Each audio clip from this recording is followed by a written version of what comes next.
IPL match number 31 ചണ്ഡീഗഡിലേക്ക് പോകുമ്പോൾ കൊൽക്കത്തയും പഞ്ചാബുമായിരിക്കും ഇന്ന് ഏറ്റുമുട്ടാൻ പോകുന്നത്. അതുകൊണ്ട് ഈ മത്സരത്തിന്റെ ഒരു കംപ്ലീറ്റ് പ്രിവ്യൂ ആണ് ഈ വീഡിയോയിലൂടെ നമ്മൾ കാണാൻ പോകുന്നത്. വീഡിയോയിലേക്ക് കടക്കുന്നതിന് മുൻപായി ഇതുപോലുള്ള കൂടുതൽ IPL വാർത്തകൾക്ക് വേണ്ടി ഈ ചാനൽ മറക്കാതെ സബ്സ്ക്രൈബ് ചെയ്യൂ. ഇന്ന് രാത്രി 7:30 മുതൽ ചണ്ഡീഗഡിലെ മുള്ളാൻപൂരിൽ വെച്ചായിരിക്കും ഈ മത്സരം നടക്കാൻ പോകുന്നത്. അവസാനമായി ഇവിടെ നടന്ന 4 മത്സരങ്ങളിൽ 3 എണ്ണത്തിലും 200-ന് മുകളിൽ സ്കോറിംഗ് ഉണ്ടായിരുന്നു. അതുകൊണ്ട് ഇന്നും അതുപോലെ ഒരു മത്സരം കാണാനാണ് സാധ്യത. ബൗളേഴ്സിന് ചെറിയ സപ്പോർട്ട് ഇവിടെയുണ്ട്.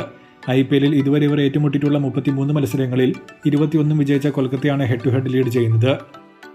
ഇനി ടീമുകളിലേക്ക് വന്നിട്ടുണ്ടെങ്കിൽ കഴിഞ്ഞ മത്സരത്തിൽ പരിക്ക് പറ്റിയ ലോക്കി ഫെർഗൂസൺ IPL-ന്റെ പുറത്തേക്ക് പോയിട്ടുണ്ട്. ആൻഡ്രിക് നോർക്കെ മാച്ച് ഫിറ്റ് ആണോ എന്ന കാര്യം അറിയില്ല. കൊൽക്കത്തയ്ക്കെതിരെ ഓവറോൾ നല്ല റെക്കോർഡുള്ള ചഹലായിരിക്കും ഇന്ന് ശ്രദ്ധിക്കേണ്ട താരം. സ്റ്റോയിനസ്, ശ്രേയസ് എന്നിവർക്കെതിരെ നല്ല റെക്കോർഡുള്ള റസലിനെ ബൗളിംഗിൽ കൊൽക്കത്ത കൂടുതലായി ഉപയോഗിക്കാനും സാധ്യതയുണ്ട്. കൊൽക്കത്തയിൽ Sunil Narine, de Kock opening, Ajinkya Rahane, Angkrish Raghuvanshi, Venkatesh Iyer, Rinku Singh, Russell, Ramandeep Singh, Harshit Rana, Spencer Johnson അല്ലെങ്കിൽ മൊയിൻ അലി, വരുൺ ചക്രവർത്തി, വൈഭവ് അരോര തുടങ്ങിയ ടീമിനാണ് സാധ്യത. പഞ്ചാബിൽ Priyansh Arya, Prabhsimran opening, Shreyas Iyer, Marcus Stoinis, Nehal Wadhera, Glenn Maxwell, Shashank Singh, Omarzai, Marco Jansen, Harshdeep Singh, Chahal, Vijaykumar, Vyshak തുടങ്ങിയ ടീമിനാണ് ചാൻസ്.